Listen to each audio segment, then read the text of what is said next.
दोस्तों आज कई दिनों से कई सारे किसानों ने ये लिखा था कि हमारे जो कद्दू वर्गीय सब्जी है, बरसात में तो आपको पता ही है कि कद्दू वर्गीय सब्जियों का बहुत महत्वपूर्ण स्थान है।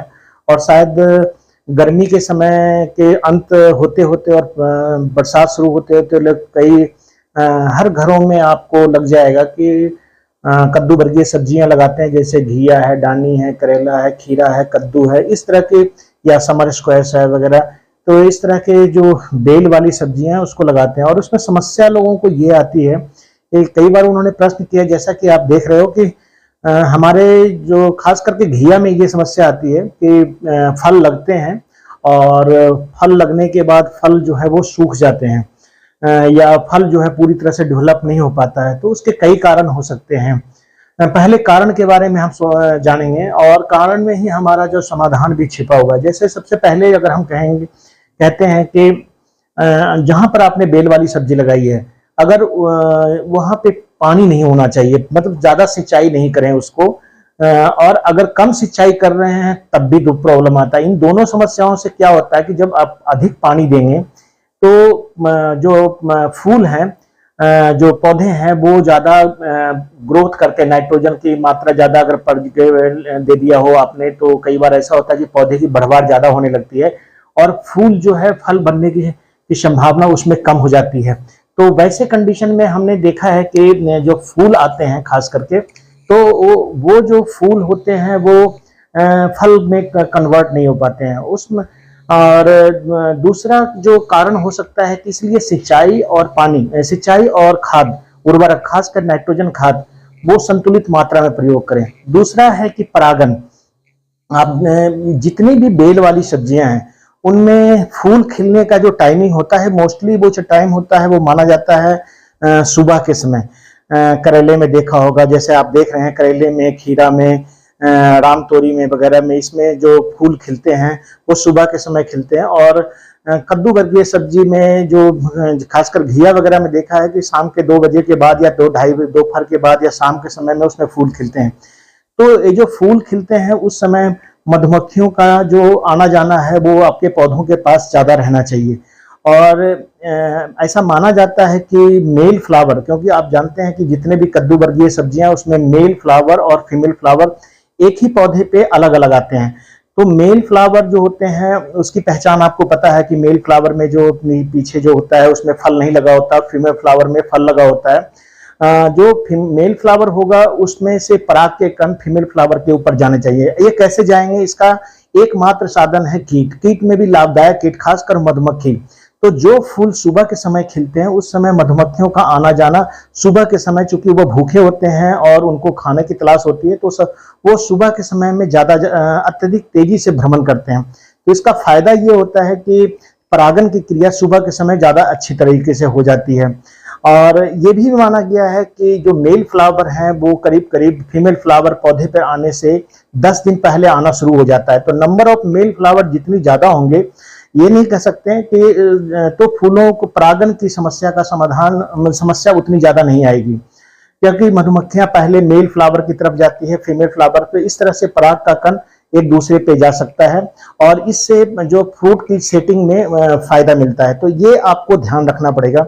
दूसरी बात है, जो हम डिस्टेंस रखते हैं, प्लांट टू प्लांट डिस्टेंस रखते हैं, वो डिस्टेंस हमको ज्यादा रखना चाहिए। 2 से 2.5 मीटर कम से कम लाइन से लाइन का डिस्टेंस जरूर रखें बेल वाली सब्जियों का, ताकि हवा का आना जाना रहे और पौधों को जो है वो तनाव में ना रहे, किसी तरह के तनाव में ना रहे। तो ये ध्यान रखने वाली बातें, ये दोनों बातें आपने ध्यान देनी है। उसके अलावा दिन और रात का तापमान जो है वो ज्यादा ऑप्टिमम होना चाहिए। मतलब बहुत ज्यादा ठंड एकदम से 15-20 डिग्री और रात में 35, दिन में 30-35 डिग्री और रात में ठंडा, ऐसे कंडीशन में भी फ्रूट सेटिंग में प्रॉब्लम आती है।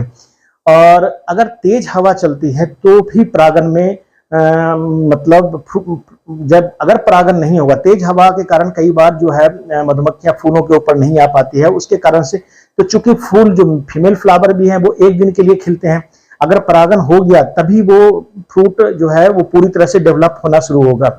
इसलिए ये ध्यान रखने वाली बात है कि अगर तेज हवा चल रही है तो उस कंडीशन में कई बार परागन की समस्या आती है।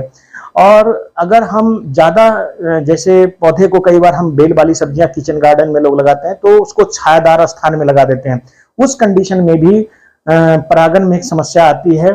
और वहां पे आपने देखा होगा कि मैक्सिमम धूप वाली जगह पे मधुमक्खियों का आना जाना ज्यादा रहता है, तो जहां छायादार स्थान होता है वहां पर पौधे की भरमार ज्यादा होती है, फूल कई बार पत्तों से छिप जाते हैं और उसके कारण से परागण नहीं हो पाता। तो ये सब कुछ कारण है जिसके कारण से। इसके अलावा कीटनाशक का प्रयोग, कई बार लोग कहते हैं कि कीटनाशक भी छिड़काव करना पड़ता है, तो कीटनाशक का छिड़काव भी सोच समझ कर करें कि किस समय करना है।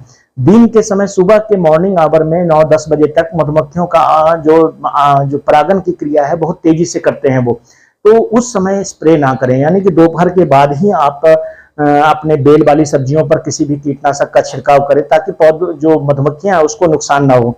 बहुत बड़े एरिया में अगर आपने सब्जी लगाया है, घिया, डानी, करेला, खीरा, तो उसको फलन की समस्या ना हो इसके लिए आप मधुमक्खी पालन या मधुमक्खी के बक्से भी रख सकते हैं। तो ये कुछ बातों को ध्यान रखें। इसके अलावा आपको सिंचाई कम करनी है या एक ऑप्टिमम, बहुत ज्यादा पानी भी नहीं एकत्रित होना चाहिए, नाइट्रोजन का प्रयोग कम करना चाहिए, लाइन से लाइन की दूरी ठीक से रखें, परागण के लिए मधुमक्खियों को आने दें। और इसके अलावा तेज हवा के कारण जो कई बार होता है तो उससे तो वो तो प्राकृतिक बातें हैं, उसमें तो ज्यादा हम कुछ हस्तक्षेप नहीं कर सकते हैं। और लेकिन इतना जरूर है कि छायादार स्थान में पौधों को न लगाएं। तो अगर इन कुछ बातों से आप बचेंगे तो आप के जो घिया, डानी, करेला, खीरा, कद्दू है उसमें पॉलिनेशन की समस्या नहीं आएगी। और पॉलिनेशन की समस्या के कारण ही फल बन जाते हैं, कुछ लंबे बढ़ भी जाते हैं करीब 1-1.5 इंच के, और उसके बाद सूखने लगते हैं। तो ये एक महत्वपूर्ण कारण हो सकता है कि आपका जो परागण अगर इन फलों में या इन फूलों में नहीं हुआ है, खासकर फीमेल में, तो डेफिनेटली है कि ये फल नहीं बन पाएंगे। परागण की क्रिया बहुत जरूरी है। इसके लिए हैंड पॉलिनेशन करते हैं जिसके बारे में विस्तार से मैंने बताया है, तो इसके बारे में भी आप देख सकते हो कि जो हम पॉलिनेशन करते हैं उसको हम कैसे करते हैं, तो उसके बारे में विस्तार से आपको बताया है। आप इस वीडियो को अगर आगे तक देखेंगे तो आपको पाएंगे कि परागण की क्रिया हाथ से करवाना कितना आसान है। लेकिन ये काम आप फूल जब आप किचन गार्डन में ही कर सकते हैं या पॉली हाउस में कर सकते हैं। बहुत बड़े एरिया में आपने बेल वाली सब्जी लगाई है तो वहां पर आप मधुमक्खियों के आने के लिए कुछ अलग से इंतजाम करें। खास करके अगर हो सके आप तो आप मधुमक्खियों के बॉक्स को रखें जिससे, और कीटनाशकों का छिड़काव कम करें। तो ये सब करने से आपके फल आने की समस्या का समाधान हो सकता है। दोस्तों, मैं आज एक विषय है जिसको बोलते हैं कि कई बार लोगों के प्रश्न आते हैं कि मेरा जो बॉटल गोर्ड है, खास करके लौकी, घिया जिसको बोलते हैं या डानी बोलते हैं, उसमें फ्रूट सेटिंग नहीं होता है, या फ्रूट्स अगर लगते भी हैं तो वो सूख जाते हैं या उसके फूल गिर जाते हैं। तो सबसे पहले नज़दीक है ना, अपने सबसे पहले ये समझने की ज़रूरत है जो मैं आपको बता रहा हूँ कि घिया में या डानी में या करेला, खीरा में, किसी में भी, चूंकि मेल और फीमेल फ्लावर दोनों, जितने भी कद्दू वर्गीय सब्जी है उसमें मेल फ्लावर और फीमेल फ्लावर अलग अलग, एक ही पौधे पे लेकिन अलग अलग आते हैं, और ये हमें समझना चाहिए। कुछ फ्लावर जो होते हैं, जैसे ये मैं देख रहा हूँ आप घिया में, ये है बोटल गोर्ड घिया, इसमें ये फ्लावर जो है ये इसमें कुछ भी नहीं लगा हुआ है, तो ये मेल फ्लावर है। और आपने देखा होगा कि ये नॉर्मली ये शाम के समय 4 बजे, 3 बजे, 4 बजे के लगभग में ये खिलता है, और अगले दिन देखेंगे आप तो ये सूख जाएगा। थोड़ा दूर कर लो। तो उसी तरह से अगर फीमेल फ्लावर की हम बात करें तो अभी इसमें फीमेल फ्लावर तो मेरे को यहाँ पे नहीं दिख रहा है। मैं आपको दिखाता हूँ कि फीमेल फ्लावर होता कैसा है। और सबको पता है फीमेल फ्लावर वो होता है जिसमें ऑलरेडी पहले से घिया लगा होता है। आपको हम कहीं दिखाएंगे और खिला होता है। उसी तरह से मैं आपको दिखाता हूँ। अब इसमें आप करेला में देख लीजिए, करेला में क्या है, ये जो है नजदीक है ना, ये जैसे फ्लावर हैं आप देख रहे हैं, इसमें भी कोई करेला पहले से नहीं लगा हुआ है, तो ये भी मेल फ्लावर है, ये भी मेल फ्लावर है, आप देख सकते हो। और जो फीमेल फ्लावर होगा उसकी पहचान अलग होगी। फूल तो ये भी खिला है लेकिन इसमें पहले से करेला लगा हुआ है, आप देख रहे हो, तो ये फीमेल फ्लावर है। तो मेल फ्लावर का ज्यादा महत्व नहीं होता है। ये खिलता है और खिलने के बाद टाइमिंग दोनों का सेम ही होगा खिलने का, करेला हो, घिया हो, डानी हो। उसी तरह से हम खीरा में देखते हैं। ये खीरा आप देखिए, खीरा में देखिए यहाँ पे मैक्सिमम जो है ये फीमेल फ्लावर है। इसमें ऑलरेडी खीरा पहले से लगा हुआ है, आप देख रहे हैं। इसमें भी खीरा लगा हुआ है, इसमें भी खीरा पहले से लगा हुआ है। इसी तरह से इसमें मेल फ्लावर भी आते हैं, वो भी सिंगल होंगे, जैसे शायद इसमें आया हुआ यहाँ है, ये है मेल फ्लावर। आप देख सकते हैं कि इसमें खीरा पहले से नहीं लगा हुआ है। तो इस तरह से मेल फ्लावर और फीमेल फ्लावर को हम डिफ्रेंशिएट कर सकते हैं कि मेल फ्लावर का भी इम्पोर्टेंस है और फीमेल फ्लावर का भी इम्पोर्टेंस है। और आपको फीमेल घिया का फीमेल फ्लावर दिखाते हैं।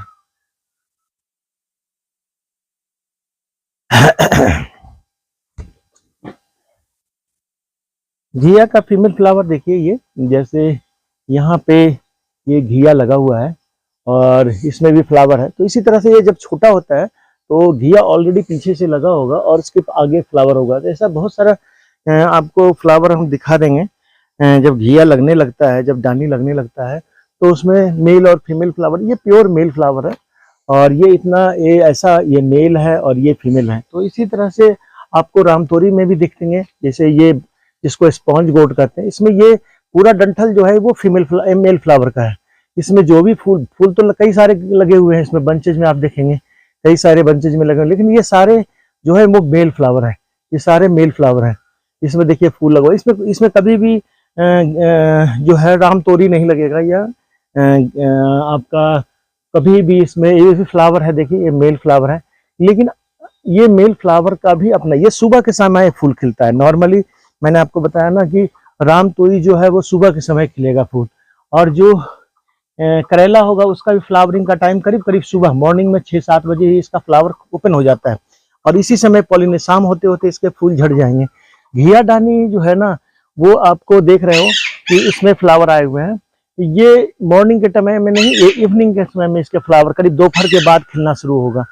और इसी तरह से आप देख रहे हो ये सब मेल फ्लावर हैं, सारे घिया के ऊपर जो आने वाले हैं। हाँ, ये देखिए, आपको ये क्लियर दिख जाएगा आपको, ये फीमेल फ्लावर है और ये सारे जो हैं ये मेल फ्लावर हैं। ये जितने हैं मेल हैं, ये फीमेल है। ये पहले से आप कह सकते हो कि तो इसका जब फ्लावर ओपन होगा तो आपने क्या करना है कि कई बार मधुमक्खियां जो है हमारे उसके पास पौधे के पास, मतलब कह सकते हैं कि नहीं आ पाती है, या उस समय पॉपुलेशन अगर कम होगा या कहीं स्प्रे हुआ होगा, तो इस तरह से जो फ्लावर है इसको हम, जो फ्लावर जब ये खिल जाएगा, नॉर्मली मान लीजिए कि ये फ्लावर है, तो इसी तरह से घिया का भी फ्लावर आपका जब खिल जाएगा या उसका इस तरह का फ्लावर होगा घिया का डांडी का, तो इसको ऊपर वाले जो पेटल्स हैं जो कलरफुल होते हैं उसको हम तोड़ देंगे उसी समय में, और सेम समय में तोड़ करके जब इसका फ्लावर ये खिला होगा, जब ये फ्लावर खिला होगा उसी समय इसको ले जा करके और इसको इसके साथ टच कराएंगे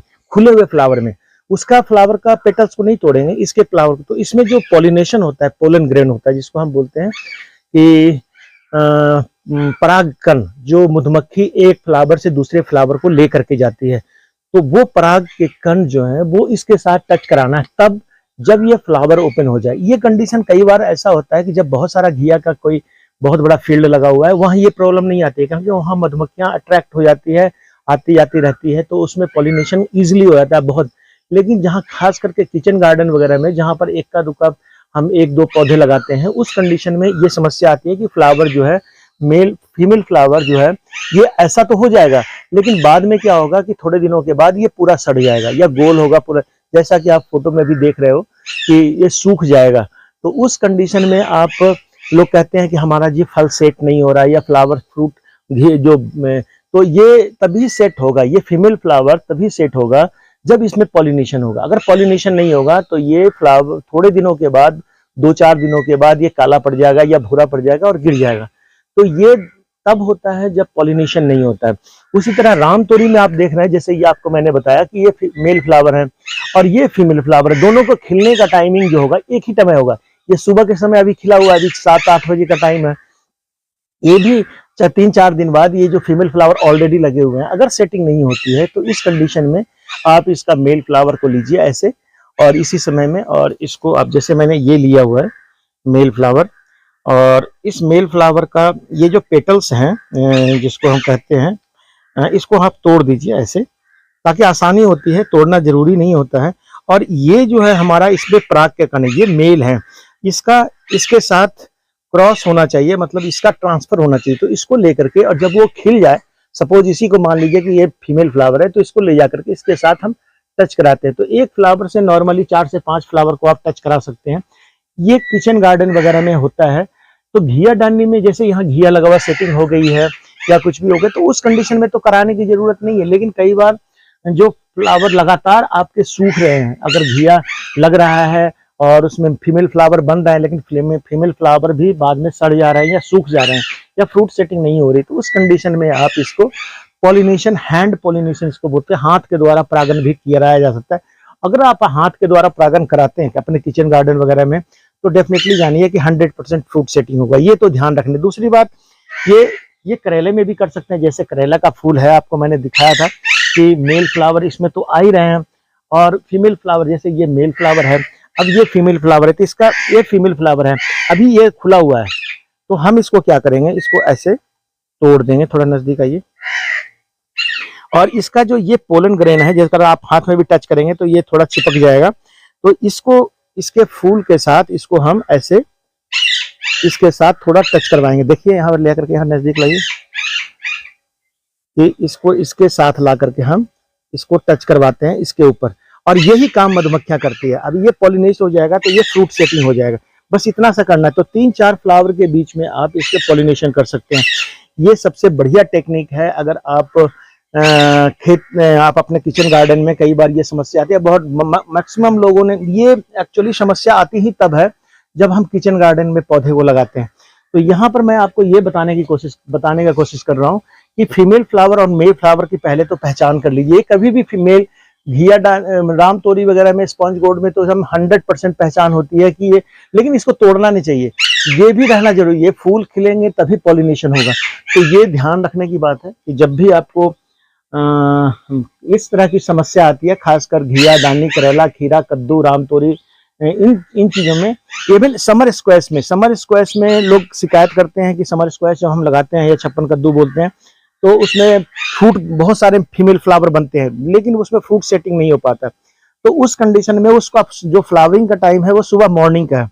तो मॉर्निंग के समय में आप मेल फ्लावर को पहचानिए, फीमेल को पहचानिए, मेल को तोड़ लीजिए, और हैंड पॉलिनेशन, जब दोनों खुल जाते हैं, ये भी ध्यान रखना है कि तभी आप पॉलिनेट करें जब वो फूल खिले हों। तो क्योंकि दोनों एक्टिव होने चाहिए, मेल और फीमेल के जो वो हैं वो एक्टिव होने चाहिए। तो वो ध्यान रखने की जरूरत है।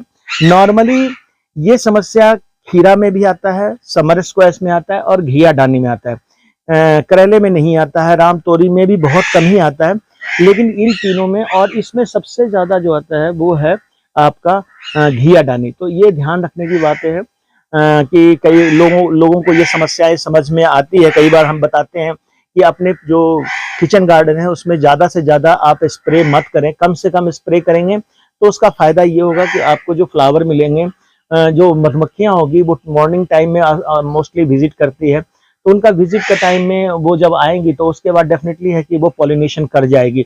इसीलिए मधुमक्खियों को हमारा जो कृषि के क्षेत्र में हम कहा जाता है कि हमारा बहुत बड़ा मित्र है। अगर पॉलिनेशन नहीं, अगर हमारा पॉलिनेशन, मधुमक्खियां जंगलों में, पेड़ों में, बहुत सारे मतलब पौधे ऐसे हैं जिनके बारे में हम नहीं जानते, या जो जीवित हैं, तो बहुत सारे ऐसे पौधे हैं जिसमें मेल और फीमेल फ्लावर अलग आते हैं या साथ भी आते हैं, तब भी मधुमक्खियां विजिट करती है, और कलरफुल होने के कारण ये अट्रैक्ट होती है नॉर्मली। और जब अट्रैक्ट होती है, पॉलिनेशन होता है, तभी सीड बनता है। तो सीड, फ्रूट और सीड बनने के लिए पॉलिनेशन बहुत जरूरी है।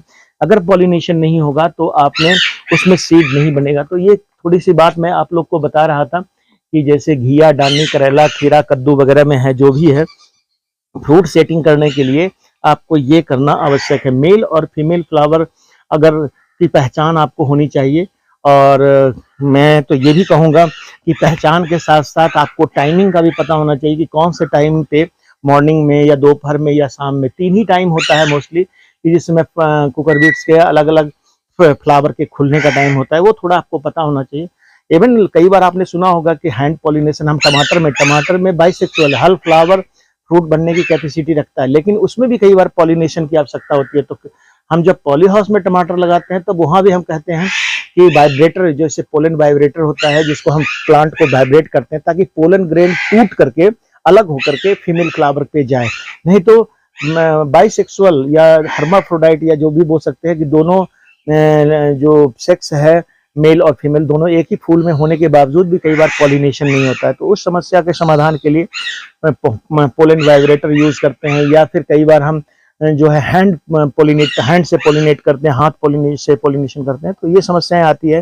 तो किसान भाइयों, आज मैं आप लोग को इसी के बारे में जानकारी दे रहा था कि जो किचन गार्डन है, खास करके लोगों ने कई बार समस्याएं भेजते हैं कि हमारा कई सीधे सोचते हैं कि न्यूट्रिएंट की कमी है। न्यूट्रिएंट की कमी से कई बार कभी भी बहुत कम रेयर केसेस में देखा है न्यूट्रिएंट की कमी से फ्रूट सेटिंग नहीं होता है। तो ये ध्यान में तो बिल्कुल निकाल दीजिए कि कोई चीज का स्प्रे कर देंगे उससे पॉलिनेशन हो जाएगा और उससे फ्रूट सेटिंग हो जाएगी। एक तो ये। दूसरी बात, अगर किसान ये चाहता है कि बहुत ज्यादा जहां पर पौधे के पास इरिगेशन होता है, इरिगेशन का मतलब सिंचाई, बहुत ज्यादा पानी जमा हो जाता है, उस कंडीशन में भी फ्रूट सेटिंग में दिक्कत होती है। और तीसरी बात, अगर बेमौसम बिना काम के हम स्प्रे करते हैं या बहुत ज्यादा ऐसे टॉक्सिक केमिकल का स्प्रे करते हैं अपने पौधों पे, तो जिसके कारण मधुमक्खियां, या जिसका इफेक्ट बहुत दिनों तक रहता है, तो बहुत ज्यादा मधुमक्खियां वहां विजिट नहीं कर पाती है, उस कंडीशन से भी फ्रूट सेट नहीं होता है। तो किसान भाइयों, मैं ये सबके लिए बता रहा था इन जनरल कि फ्रूट सेटिंग हमारे लिए समस्या नहीं है, लेकिन हम उसको अगर मैनेज ठीक से करें तो हैंड पॉलिनेशन, नॉर्मली हम कहते हैं कि बहुत बड़े खेत में हैंड पॉलिनेशन कितना करेंगे आप, ये संभव नहीं है। लेकिन हैंड पॉलिनेशन किचन गार्डन में जितनी समस्याएं आती है वो मैक्सिमम किचन गार्डन में आती है। बड़े खेतों में क्या होता है कि मधुमक्खियों की संख्या औसतन हो ही जाती है, और दूसरी बात ये है कि उसमें स्प्रे करने के लिए जो किसान है वो उतना वो नहीं करता है, और कोई ना कोई टाइमिंग पे कुछ ऐसी भी जरूरी नहीं है कि सिर्फ मधुमक्खी ही पोलन ग्रेन को ट्रांसफर करती है, पॉलिनेशन में हेल्प करती है, और भी कई सारे कीड़े हैं वो भी जो फूल को की तरफ अट्रैक्ट होते हैं, वो भी पॉलिनेशन फ्लावर की तरफ अट्रैक्ट होकर के वो पॉलिनेशन में हेल्प करते हैं। तो ये किसान भाइयों को ध्यान रखना चाहिए कि ये सब चीजें की जानकारी थोड़ी सी हो, तभी आप ये सोच सकते हो कि हमारा जो फ्रूट सेटिंग नहीं हो रहा है पौधों में, वो क्यों नहीं हो रहा है। तो आज मैं यही बात आपको बता रहा था, फ्रूट फीमेल आए लेकिन फ्रूट सेटिंग ना हो, इसका ये मुख्य कारण है। Thank you.